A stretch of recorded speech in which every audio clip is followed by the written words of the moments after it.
Deus abençoe a todos, em nome de Jesus Cristo. Vamos meditar a palavra de Deus que se encontra no livro de Provérbios, no seu capítulo 15 e versículo 3. Vamos meditar a palavra de Deus, que diz assim: os olhos do Senhor estão em todos os lugares, contemplando os maus e os bons.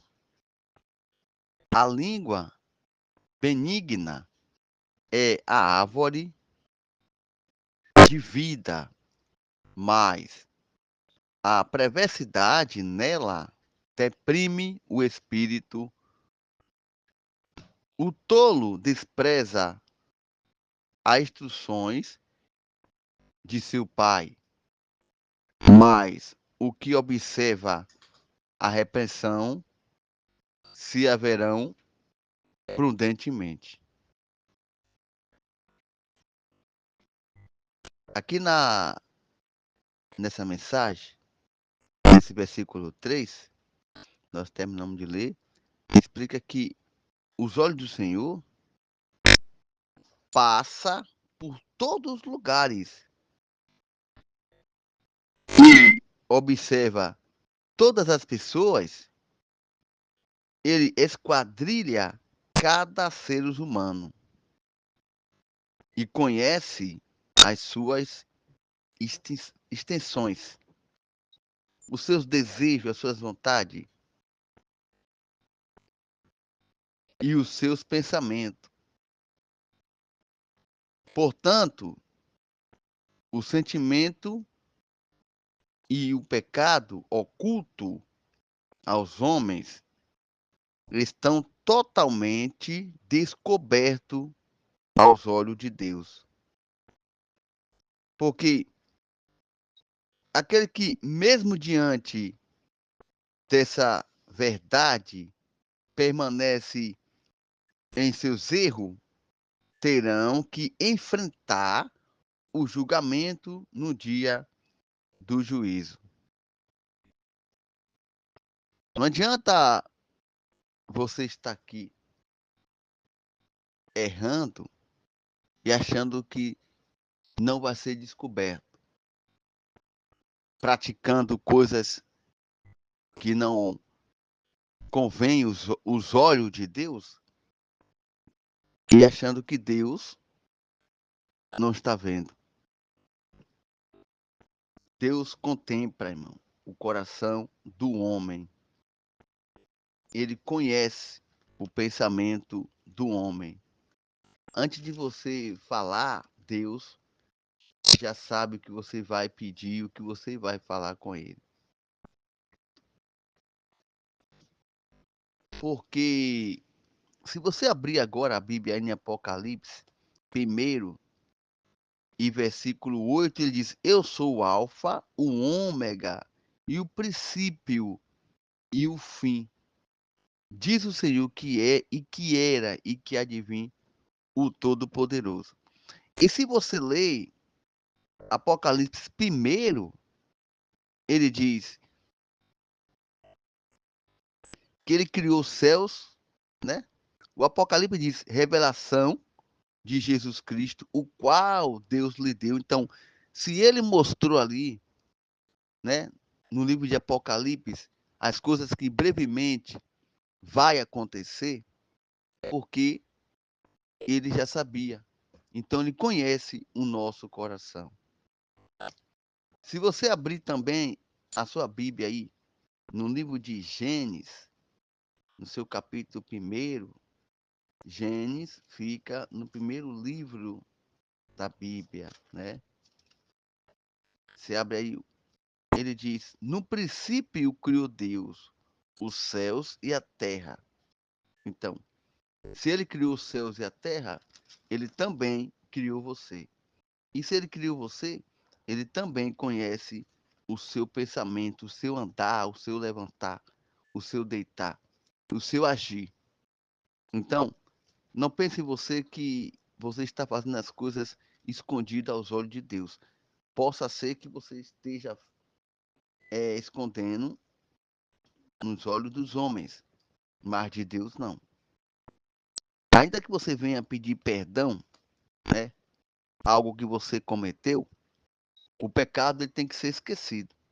Ele não pode continuar, né, na prática, ou seja, praticando. Porque ainda no livro de Provérbio, no seu capítulo 16, ele diz: do homem são a preparação do coração, mas do Senhor exposta das línguas, né?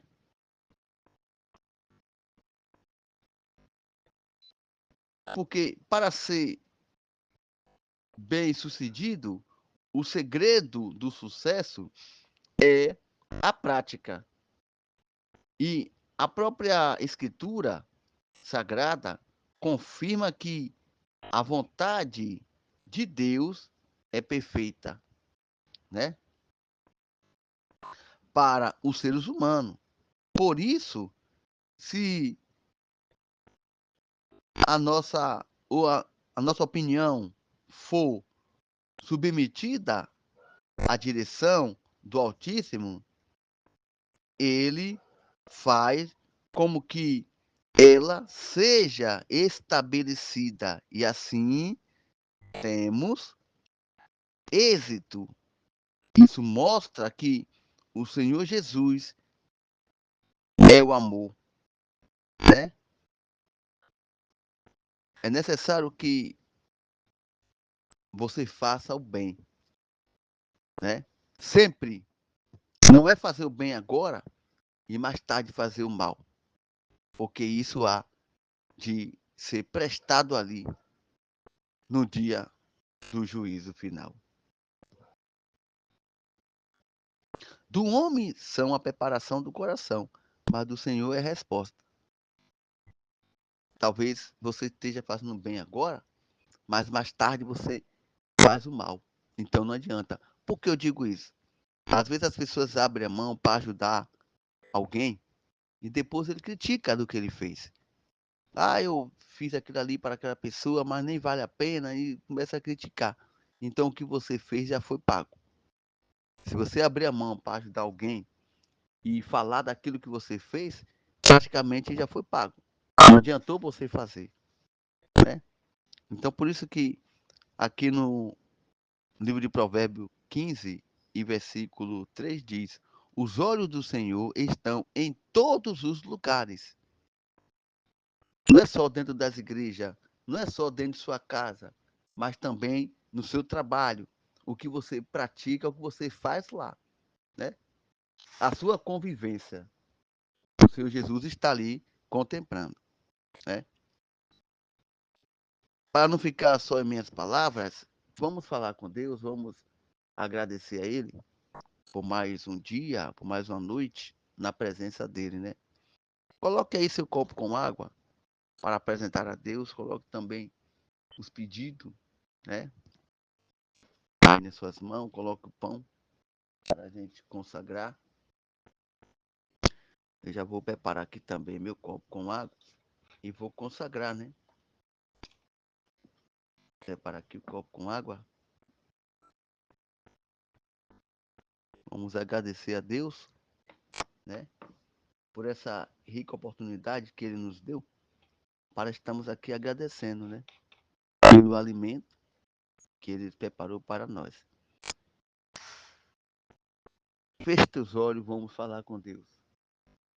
Senhor Deus e Pai, mais uma vez estamos aqui na Tua presença para apresentar esses pedidos de oração, para apresentar esse copo com água, esse pão que é o alimento, para que o Senhor venha curar aquele que ainda está enfermo, para que o Senhor venha abrir portas para aquele que ainda está desempregado. Toma cada um nas suas santas mãos, que o Senhor venha consagrar esta água, consagrar este pão, para que aquela pessoa se alimentar desta água e desse pão seja curado, para que aonde colocar esse pão Que o Senhor venha multiplicar os alimentos dessa pessoa.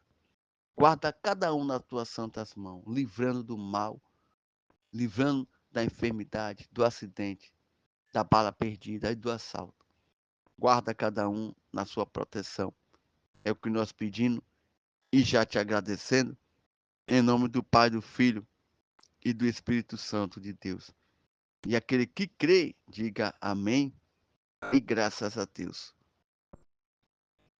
Eu gostaria que você sempre colocasse aí, né, o pão e a água, para que nós possa estar apresentando nas mãos de Deus. E Deus assim venha multiplicar os seus alimentos, venha te dar saúde, né? Aquelas pessoas que ainda estão enfermas. E você que está sentindo alguma dores no corpo, dor de cabeça, dor né, no corpo, você vai tomar desta água, você vai passar esta água no local que está a enfermidade. E faça aquilo que Deus te ordena fazer, né?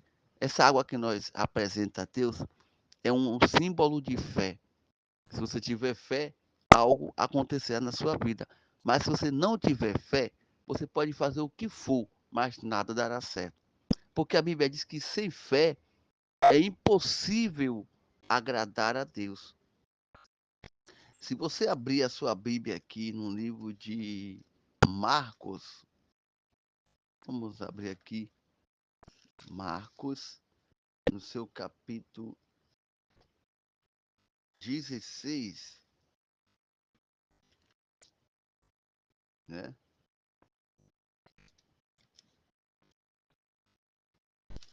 16 ao 20.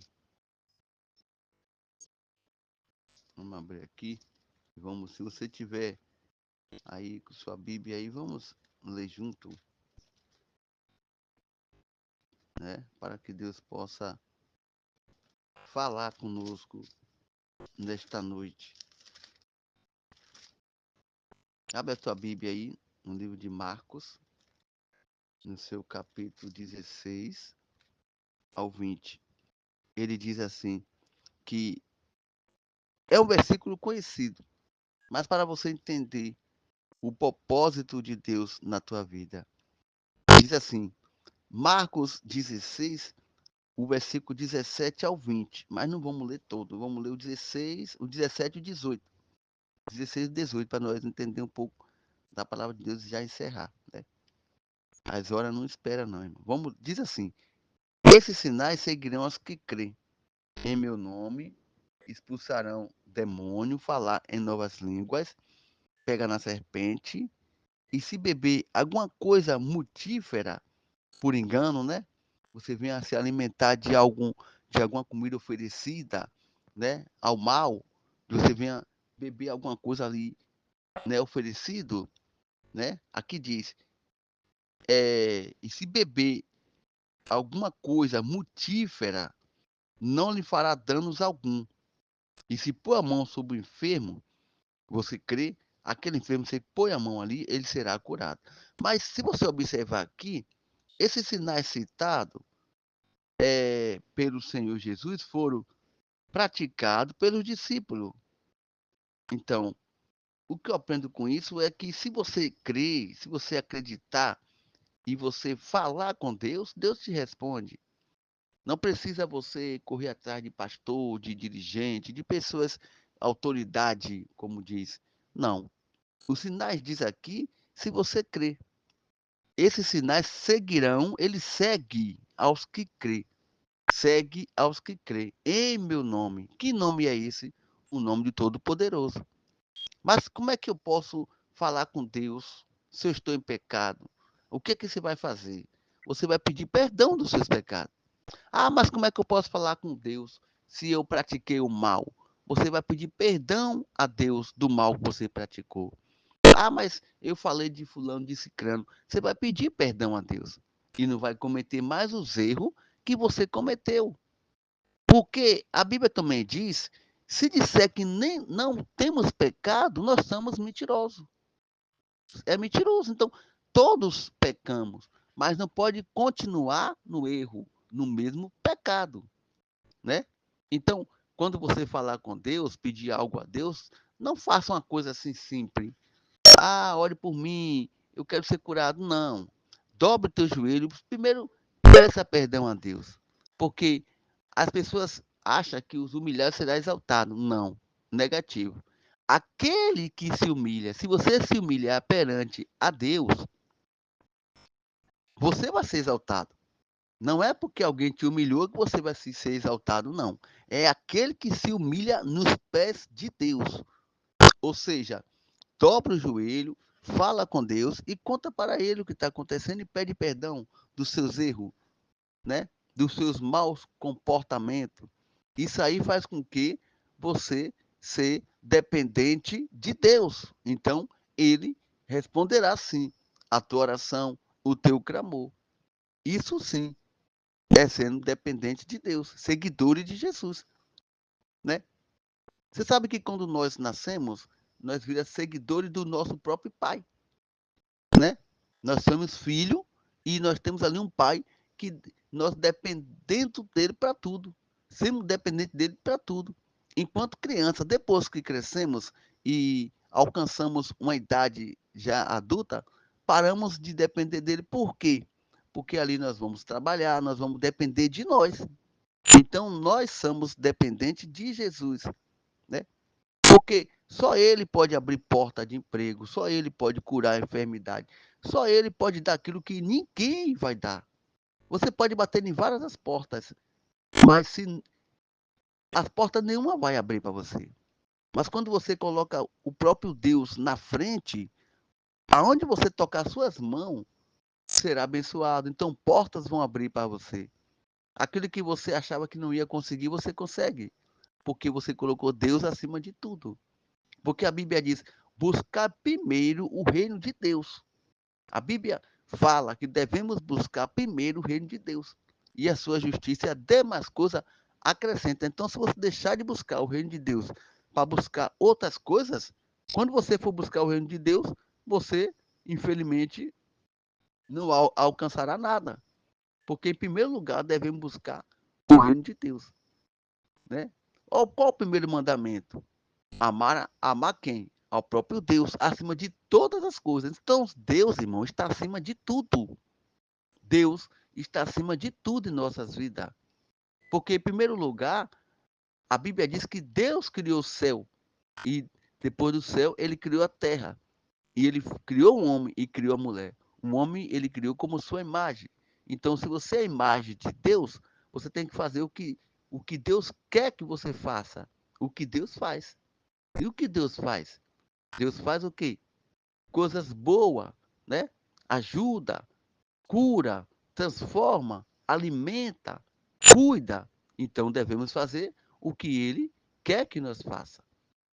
Então ajude seu irmão, né? Alimente seu irmão, aquele que está passando fome, aquele que está debaixo de uma ponte, né? Muitas das vezes no frio e você tem coberta demais e joga até fora e não doa alimento e tudo isso devemos fazer. É o que Deus quer que nós faça, né? Porque observe que aqui nós lemos aqui o livro de abrimos a Bíblia aqui e meditando na palavra de Deus, no provérbio, que os olhos do Senhor estão por toda parte. Ele está contemplando o que você está fazendo. Se você faz o bem, se você faz o mal, se você é mentiroso, se você não é mentiroso, se você finge que está agradando a ele, né? Ele sabe que você não está agradando. Ele conhece. Então, quando você vai pedir algo a Deus, fica difícil de receber, porque a tua vida não está no altar. A tua vida não está consagrada. Você não está seguindo o caminho certo, ou seja, o caminho estreito. Você está seguindo um caminho largo. Então, é complicado você pedir algo a Deus. Então, antes de você pedir algo a Deus, faça a sua parte e Deus fará dele. Que Deus te abençoe, que Deus te guarde, que Deus te proteja. Eu quero deixar claro aqui com vocês que quando partimos aqui para ler a palavra de Deus, irmão, não existe assim um mérito de ter que falar bonito, de ter que falar de coisas que queira agradar. Nós temos que passar o que Deus passa para nós, irmão. E da maneira que ele também passa, né? Porque ele usa a quem ele quer, ele usa como ele quer, e não é como nós quer. Eu podia estar aqui imitando coisas que não era de mim, que não fosse de mim. Eu podia passar aqui, dizer que você vai receber algo que só depende de você. Então, eu não vou curar você. Eu não vou te transformar. E quem transforma é Deus, a dependendo do que você quer. Porque o cego Bartimeu, ele estava ali na beira do caminho e ele ouviu dizer que Jesus estava passando naquele momento, ele clamou. Ele fez a parte dele. Ele clamou, filho de Davi, tenha compaixão de mim. Ele clamou. Aí eu digo, se ele ficasse parado lá, deixasse Jesus passar, ele seria curado? Ele fez o quê? Se esforçou. Ele se esforçou para que Deus ouvisse a voz dele e curasse ele daquela cegueira. O homem coxo, ele todo dia saía ali, ia na beira do caminho ali, ele ia caminhando ali, com a ajuda de outras pessoas, para aquela cidade chamada Formosa, e ele todo dia estava ali, ó, mendigando, pedindo esmola, né? E ele recebeu o quê? A visão dele novamente. Eu não tenho prata e não tenho ouro, mas o que eu tenho, eu te dou. E ele clamou no nome de quem? Do próprio Deus. Em nome do Senhor Jesus, ele foi curado. E se você não clamar a Deus, não pedir a Deus, não se esforçar, você vai continuar como você está. Então, clame a Ele, busque a Ele e peça perdão dos seus pecados. Se livre dos seus pecados, das suas maldades, né, dos seus pensamentos. E assim Deus fará morada em seu coração para sempre. Deus abençoe a todos. Aquele que quer fazer uma nova aliança com Deus, você vai deixar o seu nome aí no comentário, querendo fazer uma aliança com Deus. E assim Deus vai fazer parte de você e você fazer parte com Deus. Deus te abençoe, tenha uma ótima noite, um bom descanso, né? E que Deus venha derramar chuva de bênção sobre a tua vida, em nome de Jesus Cristo.